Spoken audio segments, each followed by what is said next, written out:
ഇത് അറിയാത്തതിന്റെ പേരിൽ ഒരു ജീവൻ പോലും ഇനി നഷ്ടപ്പെടാൻ പാടില്ല എന്ന് കരുതിയിട്ടാണ് ഈ വീഡിയോ ഞാൻ ഇടുന്നത്. എന്താന്ന് വെച്ച് കഴിഞ്ഞാൽ ഒരു ന്യൂസിലെ തലക്കെട്ട് ഞാൻ കണ്ടു.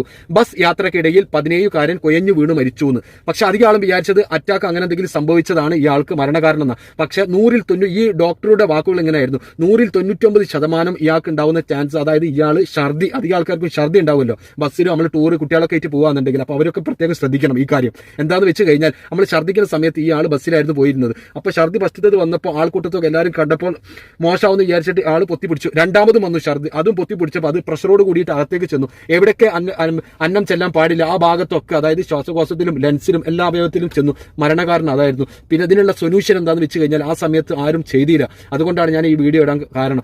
അങ്ങനെ എന്തെങ്കിലും ബുദ്ധിമുട്ടുണ്ടാവാന്നുണ്ടെങ്കിൽ നേരെ 3-4 അടി നടപ്പുറത്ത് അടിക്കുകയാണെന്നുണ്ടെങ്കിൽ, അവരുടെ പുറത്ത് അടിക്കുകയാണെന്നുണ്ടെങ്കിൽ അത് പുറത്തേക്ക് വന്നിട്ട് ജീവൻ രക്ഷിക്കാമായിരുന്നു. അപ്പൊ ടൂറൊക്കെ പോകുന്ന കുട്ടികൾ ആരെങ്കിലും ഒക്കെ ഉണ്ടെന്നുണ്ടെങ്കിൽ ആരും നമ്മൾ ദേഷ്യപ്പെട്ട് നമ്മൾ ഇതാക്കരുത്. ഛർദ്ദിക്കാനുള്ളത് അവർ ഛർദ്ദിക്കട്ടെ, നമുക്ക് ജീവനാണ് വരുന്നത്.